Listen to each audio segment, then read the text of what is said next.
Bonjour et bienvenue dans One Africa Podcast. Je me présente, je m'appelle Nina et je suis votre host. Dans ce podcast, nous allons parler de marketing, entrepreneuriat, business au sein de la diaspora africaine. À travers les épisodes, vous allez découvrir mon parcours et ceux de mes invités. Dans cet épisode, je discute avec Jonathan Ilombe, entrepreneur depuis plus de 8 ans. Aujourd'hui, il est coach en marketing digital. Il accompagne les entrepreneurs dans leurs projets. Il va nous parler de sa première expérience entrepreneuriale et pourquoi il a décidé de faire un break dans ses coachings. On parle de mindset et plein d'autres choses. Bonne écoute. Bonjour Jonathan, bienvenue au podcast One Africa. Pour commencer, est-ce que tu pourrais te présenter, s'il te plaît?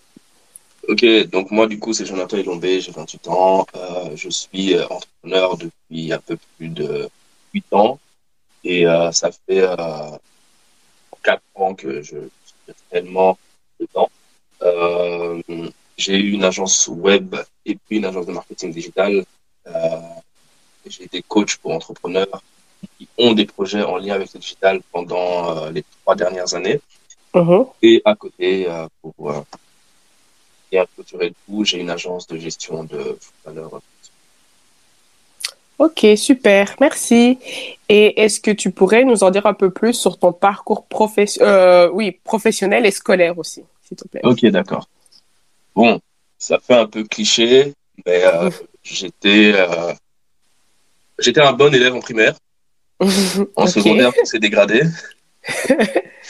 Et j'ai eu des discours classiques du genre ça, tu peux pas le faire, etc., etc. Euh, certains profs qui avaient déjà une, euh, une vue, entre guillemets, de qui pouvait réussir ou pas dans la vie. Et Mhm. euh, du coup, mes secondaires, je les ai quand même réussi, il n'y a aucun problème. Après, j'ai été tenté HEC, HEC Liège. Mhm. HEC Liège, un échec. Et par la suite, j'ai fait des études de gestion de projet informatique. Et là, ça Mhm. a totalement matché avec je suis diplômé en gestion de projet informatique. Et, après ça, j'ai directement enchaîné avec euh, une première boîte. Donc, c'est-à-dire qu'après mes études, j'ai pas travaillé Mhm. pour quelqu'un. J'ai lancé une agence web. Et Mhm. dans cette agence web, ben, j'ai fait 2 ans dedans. Et à l'agence web, quoi, on a géré pas mal de clients, etc. Et plus le temps passait, plus je m'intéressais à la partie marketing de tous les projets que je gérais. Mhm. Et c'est là que la première agence que j'ai eue s'est arrêtée, dans le sens où mon cofondateur et moi, on n'était plus accordés. Lui, il voulait rester dans tout ce qui était agence web. Moi, je voulais faire tout ce qui était marketing. Mhm. Donc, j'ai lancé une agence marketing qui s'appelle Royaume Digital, tu connais. Et, Oui. et du coup, pendant 1 an et demi, voire 2 ans presque, euh, j'ai géré des projets de site internet, mais de manière plus complète. Donc, pas juste la création du site internet, mais aussi la partie marketing qu'il y avait derrière. Mhm. J'ai aidé des startups à se lancer en revoyant avec eux leur stratégie digitale. Et j'ai aussi aidé des personnes qui avaient simplement des projets à, à comprendre comment est-ce qu'ils pouvaient intégrer le marketing digital à leur projet pour avoir plus de visibilité, principalement. D'accord, ok, merci. Voilà. Et ici, on va rentrer dans le vif du sujet, sachant que bah, je sais que tu avais dans ton parcours entrepreneurial, tu as lancé une Bah, marque de vêtements. Donc, est-ce que tu pourrais nous en dire un peu plus sur cette expérience, s'il te plaît? écoute, la marque de vêtements, ça a été mon tout premier projet qui m'a fait rentrer dans l'entrepreneuriat. Mhm. Et tu veux que je te raconte l'histoire réellement ou bien juste... Vas-y, raconte. C'est pas pour moi, c'est pour les auditeurs. Ok, ça va, je te raconte la petite histoire alors. Donc du coup, c'est le tout premier projet entrepreneurial, entre guillemets, que j'ai eu. Mhm. Le tout premier projet sérieux, on va dire. Ok. Euh, donc ça vient d'un ami. Il y a toujours un moment dans la vie où une personne dit, si on crée une marque de vêtements, je sais pas pourquoi, mais j'ai l'impression que ça arrive dans la vie de tout le monde. Donc Ok. j'ai eu un ami qui m'a proposé de créer une marque de vêtements et le truc c'est qu'on était tous les deux assez perfectionnistes.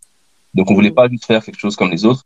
Et on a voulu aller beaucoup plus loin, s'inspirer de nos aspirations, donc de vraiment de ceux qui nous définissaient, on va dire. Et ce qui nous définissait, c'était le fait que on était deux hommes noirs on aimait beaucoup la culture japonaise et qu'on vivait en Europe. Ok. Donc on s'est dit pourquoi pas faire une marque de vêtements qui correspond à ce côté où on a des racines qui viennent de quelque part, on vit dans un pays qui est pas le pays comment dire, Notre pays pays de notre d'origine. origine, on va dire. Mhm. Euh, et on est inspiré par plusieurs cultures différentes. Ok. Mhm. Du coup, on a créé la marque de vêtements Kona, Khona, Mhm. qui vient de Kuna en lingala, qui signifie là-bas. Mhm. Euh, et le concept était simple, c'était euh, entre guillemets habillez-vous comme ici et ailleurs. Ok. Dans le Mhm. sens ici et ailleurs, c'est-à-dire que dans un vêtement, on allait mélanger deux cultures. Mhm. Donc ça, c'était la base sur laquelle on est parti. Et on a créé une première collection avec des polos qui étaient très européens, mais avec juste une petite touche africaine dessus, un truc qui n'était pas trop, quoi. Mhm. Euh, et ça a bien marché, en fait. Ça a très Mhm. bien marché. Le projet, il plaisait bien.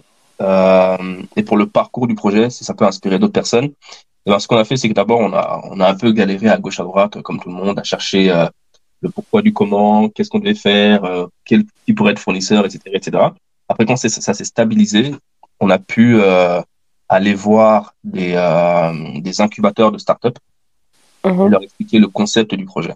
Okay. Et c'est là que ça a commencé à prendre un peu plus d'ampleur dans le sens où on a été accepté par l'accélérateur de start-up Lean Square que tu connais parce qu'il y a aussi un Oui, coworking là-bas. oui, oui. On a été accepté chez Lean Square à l'époque où ils prenaient tous les projets. Maintenant, ils prennent que des projets musicaux. Ok. Euh, et on a été accepté aussi chez Job in Design que tu connais pour accompagner des projets du type marque de vêtements, etc. Ok. Mhm. Et si jamais Job in Design ça nous plaisait pas, on pouvait revenir chez Lean Square. Et Job in Design, ça a bien matché avec ce qu'on voulait faire. Donc, Mhm. on a été suivi par Job in Design pendant un peu plus d'un an. Euh, et on avait une bonne petite équipe. On avait une personne qui était photographe, on avait une personne qui était couturière, il y avait moi qui étais chef de projet sur ça. On avait encore une personne. On avait plusieurs personnes qui sont passées euh, pour gérer tout ce qui était modèle qui allait faire des photos, etc. Mhm. On a participé à pas mal d'événements et euh, et, euh, et voilà en fait c'était le premier projet qui m'a fait goûter à cette liberté de créer quelque chose, voir cette chose grandir et vivre au travers de son projet en fait. Voilà, ça a été une grosse aventure qui m'a permis aussi, étant donné que j'étais chef de projet, mais je faisais un peu tout. Donc c'est moi qui ai créé le site internet, c'est moi qui étais responsable de la stratégie marketing. De l'équipe, on a eu aussi une personne qui s'occupait juste des réseaux sociaux. Et c'est moi qui devais coordonner tout ça. Et c'est ça qui m'a donné la première impulsion vers le marketing digital, qui est ce que je fais maintenant et ce que je compte faire pendant encore très longtemps. Euh, donc voilà, je sais pas, je peux t'en dire plus, par exemple, pourquoi le projet s'est arrêté, ça peut peut-être intéresser les gens. Bien Euh, sûr. des difficultés qu'on a eues, je sais pas si tu veux aiguiller ou bien si tu veux que je te... Ah, mais dis tout, dis tout. Ok, ça va, aucun souci. Euh, donc, dans l'ordre, la première difficulté, c'est on a une idée Mhm. et on ne sait pas quoi faire, ok? Et c'est un peu la Mhm. chose sur laquelle je m'évertue actuellement quand je prends des gens en coaching, c'est faire passer des gens de l'idée à un projet concret, ok? Parce que Mhm. lorsqu'on a une idée, ça peut prendre énormément de temps pour, entre guillemets, nettoyer tout le bruit qu'il y a autour de cette idée et avoir la chose sur laquelle on doit se concentrer, ok? Mhm. Donc, premièrement, on a eu une idée, on a essayé plein de choses, on a passé plusieurs mois à essayer des choses à gauche, à droite, à faire des choses qui n'étaient pas vraiment qualitatives par rapport aux résultats qu'on voulait avoir. Euh, et la manière dont on a dépassé cette épreuve, c'est que j'ai participé à un événement qui s'appelait Startup Weekends. Startup Weekends, Mhm. ouais, c'était 3 jours où on passait de l'idée au projet. On voyait vraiment tous les trucs par rapport à un lancement de projet au niveau d'une startup. Et ça nous a Mhm. permis voilà, de vraiment savoir ce qu'on voulait faire. Et puis ensuite, comme je l'ai dit, deuxième difficulté, c'est trouver des bons fournisseurs. Et là, ça a été des voyages Il y avait un atelier en Flandre, je sais plus c'est quelle ville exactement. On a été beaucoup en France. On a été à Aubervilliers. Je pense que les gens qui lancent des marques de vêtements connaissent Aubervilliers. Mhm. Pour ceux qui connaissent pas, c'est un endroit en France, à Paris, où il y a énormément de grossistes chinois qui ont leur magasin et on peut Mhm. acheter des choses en gros. Ok. Cool. On était à Aubervilliers, on a été, enfin, on a vraiment bougé à gauche à droite pour avoir ces fournisseurs qu'on voulait, qui avaient la qualité de vêtements qu'on voulait avoir, euh, et pour trouver aussi un atelier qui allait faire nos vêtements à la chaîne, simplement. Donc, ça a été une deuxième difficulté. Et puis ensuite, la plus grosse difficulté, et du coup là, c'est vraiment quelque chose qu'il faut écouter par rapport à n'importe quel projet, c'est l'équipe. Ouais. Et c'est ça qui m'a donné la certitude que peu importe l'impact qu'un projet peut avoir, si l'équipe ne suit pas, le projet ne suivra pas. Mhm. Ok. Donc, Ouais. pour ceux qui lancent leur projet avec des amis, de la famille, etc., etc., je vais pas vous dire arrêtez, ok? Mais je vais vous dire, ne vous lancez pas dans un projet par rapport à l'affinité que vous avez avec une personne. Lancez-vous dans un projet par rapport à l'affinité que vos compétences ont, ok? Donc, une personne, par exemple, qui est forte en design peut s'associer avec une personne qui est forte en marketing. Et là, ça va faire quelque chose de bien. Mais une personne qui s'entend bien avec une autre personne, mais qui ont des mêmes compétences, mais des compétences qui ne sont pas complémentaires par rapport au projet, ça ne va pas aller. Mhm. OK? Preach. Donc, c'est exactement le problème qu'on a eu avec ça. Euh, J'avais une direction. On a eu pas mal d'échecs, mais beaucoup de Mhm. réussites. Mhm. Et au bout d'un moment, les échecs ont L'équipe. découragé les gens Mhm. parce que ils voyaient plus trop des réussites. OK? Donc, Mhm. du coup, il faut aussi s'accorder sur la vision. Lorsqu'on commence à travailler avec des gens, est-ce qu'on va vers la même direction? Est-ce qu'on a la même vision? Et est-ce qu'on est capable d'endurer les mêmes choses? OK? Une Mhm. personne qui veut, par exemple, gagner 2000 euros net avec son projet entrepreneurial n'aura pas la même vision, la même grandeur de vision qu'une personne qui veut devenir millionnaire avec ce projet ou bien en faire la plus grosse marque qui existe, on va dire.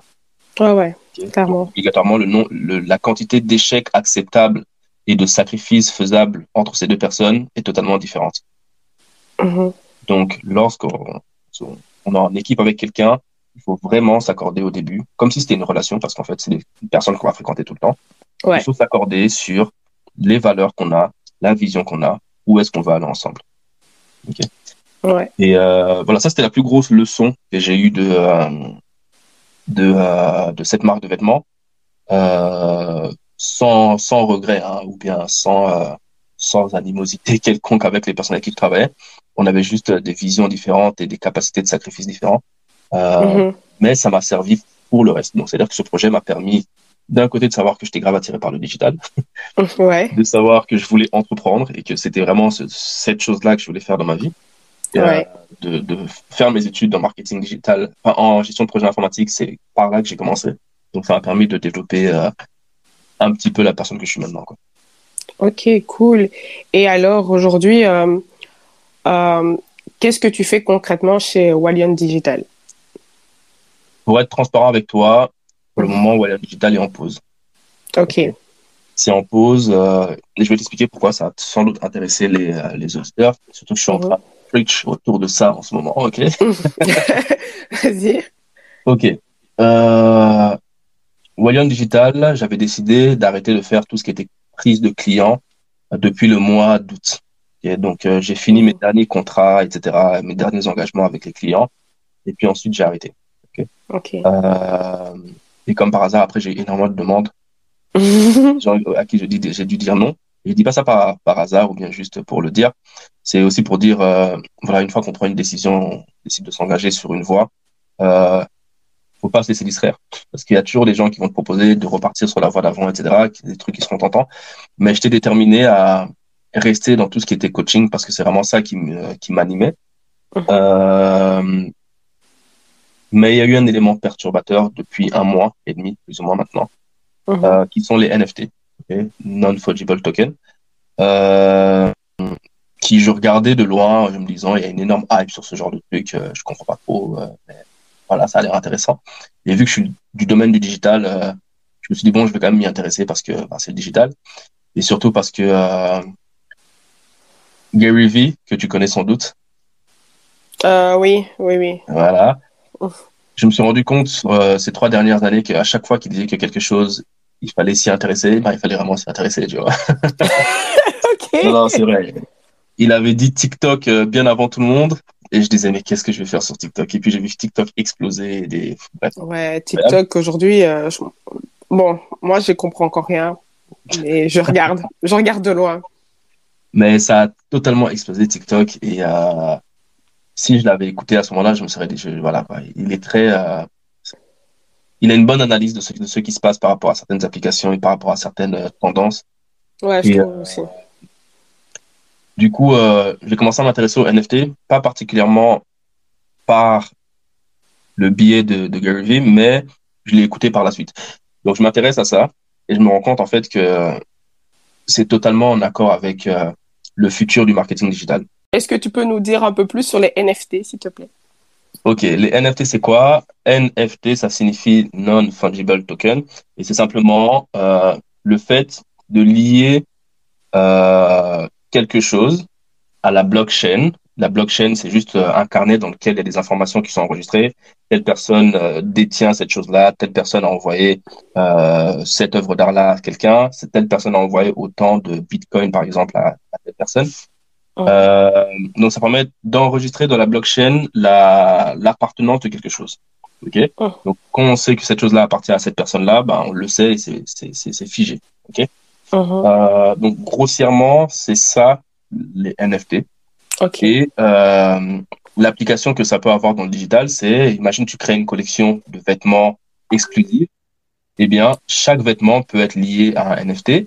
Comme ça, les personnes qui vont acheter ce vêtement-là vont savoir que déjà, de un, il n'y a pas d'autres modèles, il n'y a pas d'autres exemplaires. Mhm. Ok. Ou bien, il y a un nombre d'exemplaires limité. Ils pourront le vérifier directement dans la blockchain. Mhm. Et toi, ça permet de créer un sentiment d'exclusivité beaucoup plus fort parce que c'est vérifiable. Ok. Ok. Mhm. Donc, ça peut s'appliquer à énormément de choses. Ça peut s'appliquer à des tickets de concert. Par exemple, tu fais des tickets de concert qui sont liés à des NFT. On sait qu'ils sont uniques. On sait vérifier leur authenticité. Et ça peut vraiment avoir un effet. Tu crées un événement lié à des NFT. C'est totalement digital. Mais les gens peuvent collectionner chaque événement que tu fais parce que leur ticket a une valeur parce qu'il est unique, entre guillemets. Mhm. Ok. Donc, Ok. c'est une application des NFT. Donc, voilà, je me suis dirigé vers les NFT parce que je voyais vraiment le futur de tout ce que je faisais dedans. Mhm. Donc, je me suis dit, autant sauter dans le bateau maintenant, ok? Prendre un peu de temps où je mets une partie de mes activités de côté pour pouvoir comprendre ce nouvel acteur, entre guillemets, dans le domaine du marketing et pouvoir proposer ça, du coup, aux gens que j'accompagne comme une solution. Surtout, j'accompagne des gens qui ont des projets très artistiques dans le sens où les gens créent à chaque fois des choses. Donc, ça me semblait très pertinent de rajouter, entre guillemets, cette corde à mon arc. Ok, cool. Bah oui, je trouve ça aussi intéressant, du coup. Et en fait, de ce que moi je comprends, c'est que même si on est entrepreneur et qu'on a cette vision-là, des fois, il faut savoir se sacrifier, faire quelque chose qu'on n'aime pas, par exemple, comme retourner dans le salariat, comme tu le Exactement. fais, ou alors bah, se concentrer sur quelque chose qui a peut-être ce potentiel dans le futur et Mhm. tu prendras de l'avance. Et voilà, c'est ce que je retiens et je trouve ça courageux de ta part, en tout cas. Mais en fait, moi, ma vision de l'entrepreneuriat, c'est un état d'esprit, tu vois. Mhm, Ça n'a rien à voir avec le fait d'être salarié, d'être ouvrier, bien d'avoir son entreprise qu'on fait tourner 24 heures sur 24. mhm, C'est un état d'esprit qu'on a ou qu'on n'a pas. Ok. mhm. Si c'est un état d'esprit et une vision. Donc, pour atteindre ta vision, tu peux avoir énormément de choses sur ton chemin. Tu peux avoir je dois redevenir salarié. Tu peux avoir je dois arrêter mon activité pendant un moment. Tu peux avoir des trucs que tu n'avais pas prévus. Mhm. Mais tant que tu as l'état d'esprit et la vision qui va avec, tu peux continuer à avancer. Tu vois? C'est ça Ouais. qui me permet aussi de me dire, OK, je vois un truc et je vois que ça va me demander beaucoup d'énergie pour apprendre ça, le comprendre, l'utiliser dans, dans ma manière de travailler et avec mes connaissances actuelles, ben, Mhm. c'est pas vraiment un sacrifice que je fais de mettre une pause sur mes activités, de retourner dans le salariat, comprendre ce truc et puis revenir dessus. C'est juste que on ne court pas en fait. Tu vois. Mhm. On est en course contre personne et ce qu'on apporte dans le monde n'est pas la même chose que ce que la personne d'à côté va apporter dans le monde. Donc, Ouais. si pour accomplir ces objectifs, on doit faire cette chose-là, on le fait, c'est tout. Et voilà, c'est état d'esprit, vision, quoi, tu vois. Et d'ailleurs, lors de tes coachings, vu que tu m'as déjà coaché, on a souvent parlé de ce truc que tu n'aimes pas trop, qui est le syndrome de l'imposteur. Ah, ah, Et ouais. vu le mindset que tu as, que- à- enfin, qu'est-ce que tu pourrais dire aux personnes qui ont le syndrome de l'imposteur? Comme moi, j'ai pu l'avoir, ou je l'ai toujours, je sais pas. Mais voilà. Ok. Euh, Ce que je pourrais dire, c'est que généralement, quand on apprend quelque chose et qu'on est nouveau dans quelque chose, on a l'impression qu'on en sait beaucoup. Mhm. Dans le sens où on commence à apprendre quelque chose, on prend un flot d'informations et on se dit ah ouais, je sais ça, je sais ça, je sais ça, etc. Donc c'est toujours comme ça, c'est le processus d'apprentissage. Donc au début, quand on apprend quelque chose, on a l'impression qu'on sait beaucoup de choses. Et généralement, les gens qui rentrent dans un domaine, ils aiment bien en parler. Mhm. Tu vois, je sais pas pourquoi. Ils aiment bien en parler parce que ben c'est beaucoup d'informations qu'ils ont, etc. et qu'ils peuvent partager. Et puis ensuite, donc on va dire que on a une montagne et Mhm. avant la montagne, il y a un long chemin où on ne voit pas à quel point la montagne est haute. Ok. Mhm. Et cette partie où on commence à apprendre quelque chose, c'est ce chemin. On va pas à la montagne. Tu vois. On avance, on se dit oh, mais en fait c'est que ça. Et puis ensuite, on arrive au pied de la montagne, on se dit oh fuck that shit, c'est quoi ce truc? En fait, il y a Ouais. énormément de connaissances. Mais le truc c'est que quand on est arrivé là, on peut déjà apprendre des choses à toutes les personnes qui sont encore dans le chemin derrière nous. Ok? Mhm. Et c'est là qu'on commence à avoir ce syndrome de l'imposteur parce que on est face à des gens qui sont bien plus hauts que nous. Et on se dit, du coup, quelle est ma légitimité à moi à apprendre des choses à des gens alors qu'il y a ces personnes-là qui en savent sans doute beaucoup plus que moi parce qu'ils sont déjà beaucoup plus hauts sur le chemin. OK? Mhm.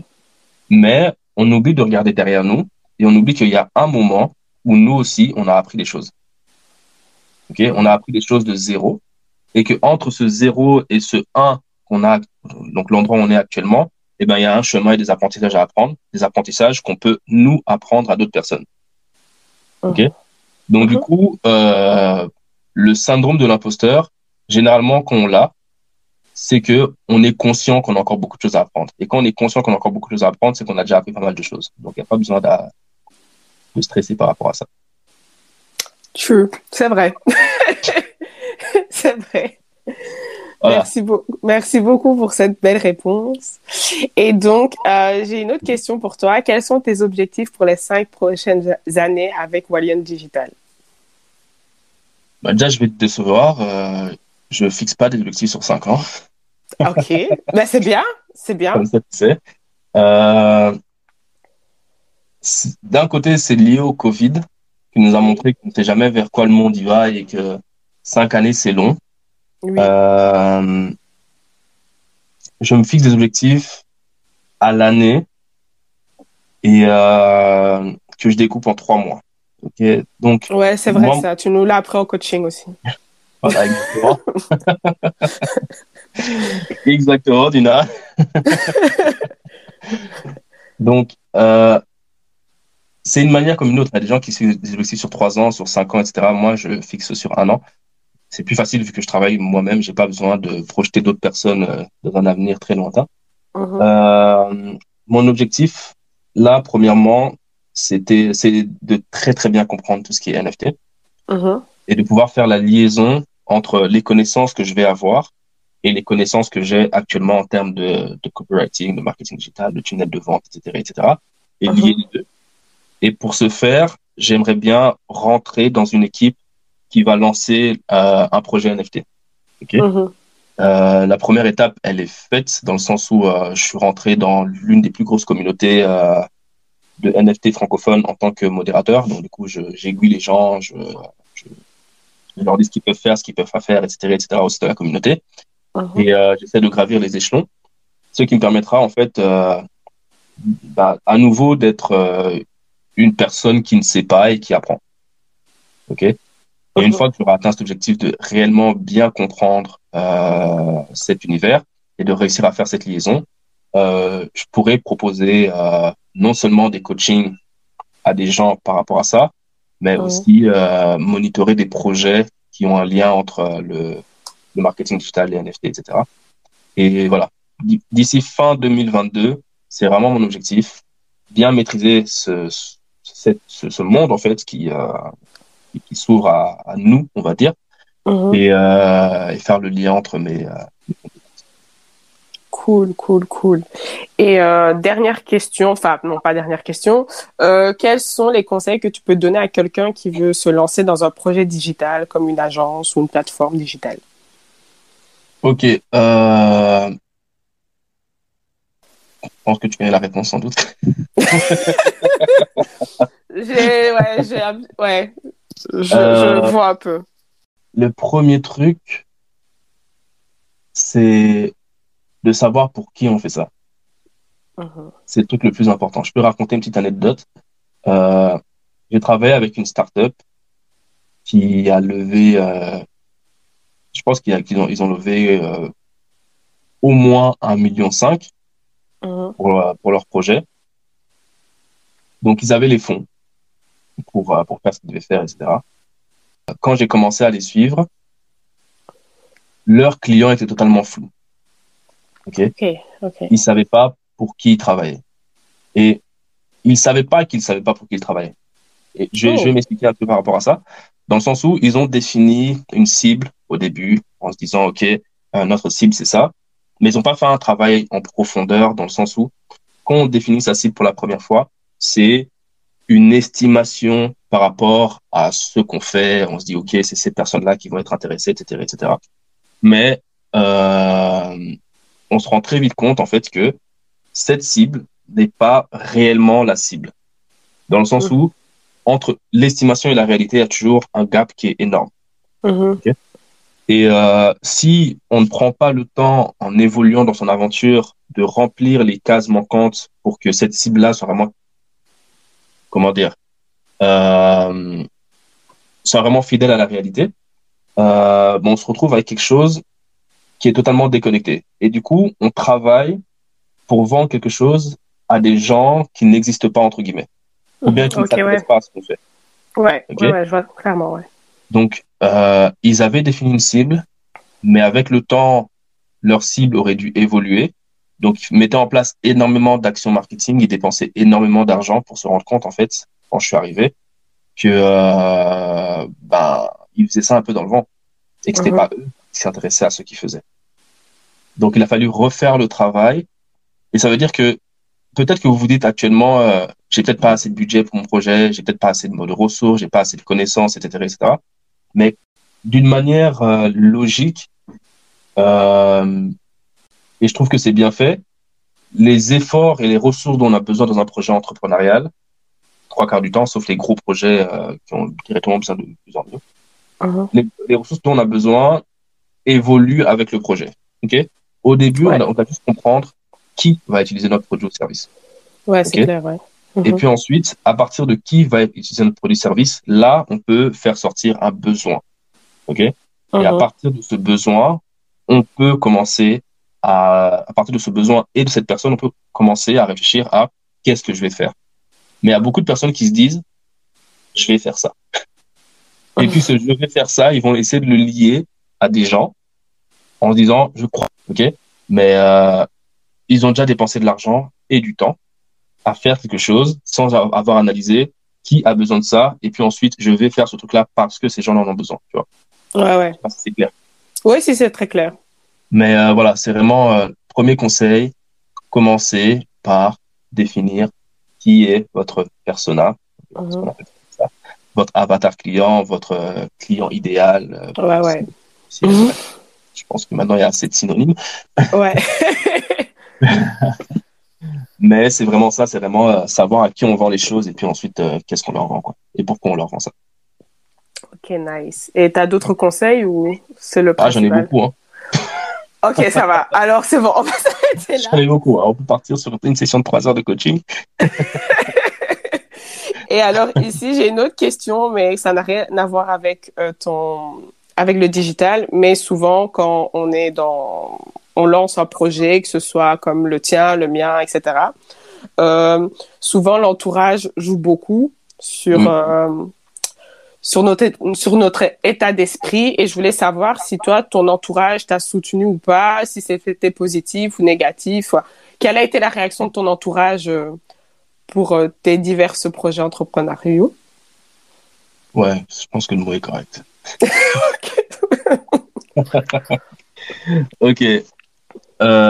L'entourage, comment dire? Bah, en gros, oui, mon entourage, ça dépend des moments, hein. Ouais. Euh, quand tout allait bien, on me disait vas-y, et quand ça allait mal, on disait t'es sûr pour ce truc-là? Tu vois.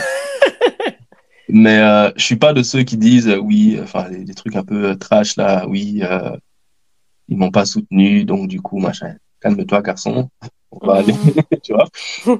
Euh, nos proches ont pour objectif de faire en sorte qu'on galère le moins et qu'on souffre le moins. C'est pour ça que tes proches vont généralement te recommander de faire des études et trouver un travail, parce que c'est quelque chose qui a fait ses preuves comme quelque chose qui fonctionne. Une personne qui a un travail va avoir une situation et va pouvoir évoluer, entre guillemets, avoir une maison, une liberté, une indépendance. Ok. Mhm. Tandis que l'entrepreneuriat, il faut pas se mentir, je crois 80 à 90%, 90% des projets échouent. Donc, ce serait inconscient de dire à tout le monde, lancez votre entreprise, ça va fonctionner. Ok. Donc, c'est Ouais. normal que l'entourage, quand ça ne va pas, ils se disent, oh là, c'est assez bizarre son truc. J'aimerais bien que, voilà, pour son bien, j'aimerais bien que cette personne fasse un projet qui est plus safe. Ok. Ouais. Et moi, mon entourage, ben, ça a été pareil. J'ai eu beaucoup de soutien, même quand ils avaient peur. Mhm. J'ai eu des moments où la peur prenait le dessus et où on me disait, bah écoute, tu veux pas travailler et tout, Ouais. tu vois? Ouais. Et je trouve que c'est totalement normal, tu vois? Donc voilà, c'est juste que quand on entreprend, on n'a pas le choix, il faut être têtu. Autant les gosses à l'époque, ils croient au Père Noël, ben tu peux leur dire il n'existe pas, il va dire il existe, frère. Chaque année, j'ai un cadeau, tu vois? Ouais. Ouais. Ouais. Chaque année, j'ai un cadeau. Je me retourne de l'autre côté, boum, il y a des cadeaux. Tu vois, ils comprennent pas. Il faut juste que ça existe. Et c'est pareil, le truc n'existe pas. Et là, on est adulte, donc on est conscient que ça n'existe pas. Et il faut garder ce côté où on se dit, non, moi, je vois ce truc-là, ça existe. Et je suis prêt à faire les sacrifices qu'il faut pour y arriver. Et une fois de plus, l'entrepreneur n'est pas l'ennemi du salarié, mais du salariat ou bien de la situation stable. Ça, c'est faux. On peut entreprendre et être salarié, on peut entreprendre et avoir une stabilité et répondre aux exigences de sa famille en même temps. Mhm. Euh, on peut entreprendre dans n'importe quelle situation parce que c'est un état d'esprit de base. Ouais, t'es beaucoup dans l'état d'esprit, mais je crois que t'as raison aussi, hein. C'est Voilà. vraiment une question Donc, d'état d'esprit. moi, je suis têtu, hein, ma famille, ils m'ont dit plusieurs fois, là, quoi. Comme je leur ai dit plusieurs fois, voilà, quoi. Ouais, ouais, ouais. Donc, ouais, pour moi, c'est ça. Oui, effectivement, la famille, les amis peuvent décourager, Mhm. mais c'est une aventure personnelle, c'est un projet qui est personnel et c'est une réussite qui est aussi personnelle. Donc, si tu as un projet, tu, tu y vas, tu le fais et tu le fais enfin, en gardant en tête que tu peux passer par plusieurs étapes avant de réussir dans ton projet. Ouais. Ça ne réussira pas tout de suite. Euh, donc, du coup, voilà, si tu dois faire tes études à côté de ton projet entrepreneurial, dis-toi qu'il y a des gens qui ont des situations pires que ça. Si tu dois travailler à côté de ta situation entrepreneuriale, il y a des gens aussi qui ont des situations pires que ça. Ils n'ont pas de travail, ils n'ont pas d'argent et ils ne peuvent pas investir sur leur projet. Euh, donc, il n'y a pas d'excuse de situation ou bien de famille qui dit quoi que ce soit. C'est juste, si tu y crois assez fort, ben, tu vas faire ce qu'il faut pour le faire. Ouais. Mais en fait, je crois, en fait, tout ce que tu dis, t'as raison. C'est juste que je pense que la famille, enfin moi je l'ai vu, en Mhm. fait ils ont juste peur en fait et alors Mhm. ils transmettent leur peur à travers notre projet. Exactement. C'est Et juste. voilà, et c'est à nous justement d'avoir cet état d'esprit, donc d'être têtu sur le Mhm. coup et de foncer. Et voilà. Un truc que je pourrais rajouter rapidement, Mhm, c'est moi, un projet entrepreneurial, je le prends comme un enfant, en fait. mhm. Je me dis, c'est mon gosse, ce truc. Et tu peux pas le jeter. Ouais. Et si je dois le nourrir, c'est que je dois travailler pour le nourrir. Mhm, Et si je dois faire, si, voilà, peu importe le besoin qu'il a, mhm, je dois pouvoir répondre à ce besoin. Donc, mhm. si j'ai besoin de travailler, si tu as un enfant et que tu dois travailler, eh bien, tu travailles, tu t'aides, et tu te rentres et tu t'occupes de ton enfant, tu vois. Ouais, ouais. Donc, si tu as un projet entrepreneurial et que tu n'as pas d'enfant,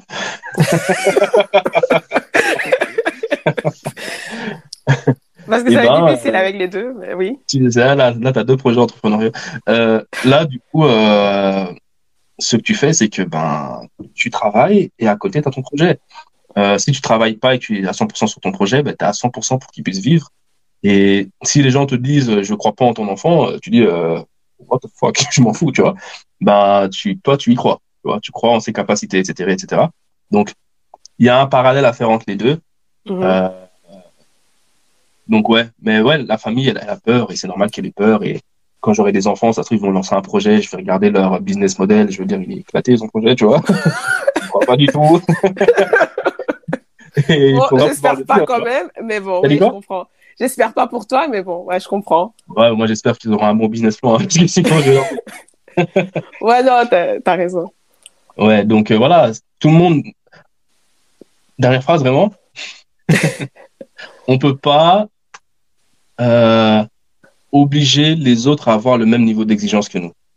Ouais. Si pour qu'une personne croit en ton projet, la personne a besoin de voir que ben, tu arrives à t'en sortir financièrement, ben, c'est que la personne elle a besoin de ça. Si la personne elle a besoin que tu puisses, comment dire, être financé ou bien que tu passes à la télévision, c'est peut-être son niveau d'exigence. Et peut-être que toi, ton niveau d'exigence, c'est juste d'avoir une idée, tu Mhm, vois. Donc du coup, tout le monde ne sera pas en accord avec ton projet, c'est obligatoire, mhm. et pas au même moment. Donc on peut pas en vouloir aux gens de pas croire en nous, c'est juste que on n'a pas tous le même niveau d'exigence, et tant mieux. Genre, si je dis, hey, Nina, demain, je vais construire un vaisseau spatial, tu vas me dire, gros, tu vois, mais ça se trouve, je suis sérieux, tu vois ce que je veux dire, Ouais, ouais. tu vois. Moi, mon idée me suffit, mais toi, tu te dis, mais il n'a pas les connaissances, il n'a pas ci, il n'a pas ça, tchic, tchac, etc. Parce que tu as ton niveau d'exigence minimum pour croire en ce que je te dis, tu vois. Mhm. Donc, on peut pas, voilà, on peut pas obliger les gens à avoir le même niveau d'exigence que nous par rapport à nos projets. C'est totalement normal que les gens, ils y croient pas ou bien qu'ils y croient en fonction de qui ils sont. Ouais, totalement d'accord. Et donc, pour conclure cette fois-ci, l'épisode, euh, il y a un petit rituel que je fais avec chacun de mes invités. C'est parce que tu sais que Moine Africa, c'est une marque adressée aux Afro-Pays, aux Afro-descendants. Et Mhm. tu sais que nous, en tant qu'Afro-descendants, on a tous vécu ce moment, enfin, ce moment qui nous est très commun. Enfin, à chaque fois si tu me le racontes, je vais pouvoir m'identifier à toi. Mhm. Donc, j'ai mis en place ce concept, les aventures afropéennes. Et Mhm. donc, j'aurais voulu avoir ta petite anecdote d'une aventure afropéenne qui peut être le moment exotique lors d'une soirée ou est-ce que je peux toucher tes cheveux, etc. Donc, est-ce que tu as une petite anecdote à nous raconter? Euh, j'en ai, Bah oui, tout le monde en a. tout le monde. Chaque invité me dit, ah, mais j'en ai tellement, mais il faut en choisir une. Lié à l'entrepreneuriat ou bien juste Tant tout. dans tout? Dans- Si c'est l'entrepreneuriat, si c'est dans ta vie de tous les jours, ou si au supermarché on est venu, on a commencé à te parler en Swahili, tu vois, c'est... Non, depuis ma petite expérience de salarié, là, Vas-y, c'est vas-y, journalier. vas-y, dis-nous-en Euh, une. par exemple, un type qui appelle tout le monde par son prénom et quand il me voit pour la première fois, il m'appelle mon frère. J'ai fait un. Mais il est J'ai noir, il compté est mes blanc. frères et sœurs. Ils n'étaient pas dedans. J'ai dit pourquoi il m'appelle mon frère, lui, en fait. Mais il est Tu vois? noir ou il est blanc? Il est blanc, il est blanc. Ah bah ouais. Tu vois? Voilà, ce genre de truc-là. J'ai fait, ok, bon, bah. Oh waouh. Mais, voilà, ça, Ah, bah. c'était très particulier. Et c'était pas fait exprès, du coup. Et je l'ai regardé, je dis, mais en fait, t'es pas plus sympa quand tu dis un noir, mon frère, en fait. Tu vois, t'es pas plus sympa. C'est bizarre, en fait, tu vois. Ouais. Voilà, c'est des petits trucs où bah, t'arrives dans un milieu et toi, t'es juste toi, tu vois. Ouais. On appelle tout le monde par Moi, son nom. Et puis, moi, ça m'est déjà arrivé au travail. Il y a une collègue, mais c'était il y a 4 ans. Elle m'a appelé, enfin, elle m'a pas appelé. Elle s'est mise à avoir un accent très bizarre, ah, le soi-disant accent africain. lui, ça bien. Et je l'ai regardée. Et, et en fait, je l'ai regardée avec assistance et elle a vite compris que elle a merdé. Et voilà. Ah, Parce qu'en fait, moi, quand on me fait quelque chose comme ça, je regarde avec assistance pour me dire, tu vois ce que tu vas te faire. Tu vois comme t'es ridicule. Tu vois ouais, comme... moi, Voilà. j'explique calmement, comme par exemple, une personne au travail qui a dit noir, et puis qui a eu l'air de s'excuser, puis qui a dit black, puis j'ai dit, tu peux dire noir. Non, ça fait 28 ans que je suis noir, et voilà, et je suis pas en Amérique, tu vois. Ouais. Genre, toi, t'es blanc, voilà, tu Oh, vois. wow. Mais Mais des bon. petits trucs comme ça, où tu te dis, bah, flemme, quoi. Mais bon, voilà. On a Ok, tous un ça ancrage va. européenne. En tout cas, merci beaucoup d'avoir partagé cette expérience avec nous, d'avoir raconté ton expérience aussi, ton aventure entrepreneuriale, pardon. Et pour suivre Jonathan, je vous donnerai toutes les informations en description. Et merci Jonathan d'avoir accepté cette invitation. Et je te dis à très bientôt. À plus, et merci à toi, Nina. Merci d'être resté jusqu'au bout de l'épisode. N'hésitez pas à laisser un commentaire et 5 étoiles sur Apple Podcast et 5 étoiles sur Spotify. One Africa est disponible sur différentes plateformes d'écoute. Toutes les informations sont en description. À très bientôt pour le prochain épisode.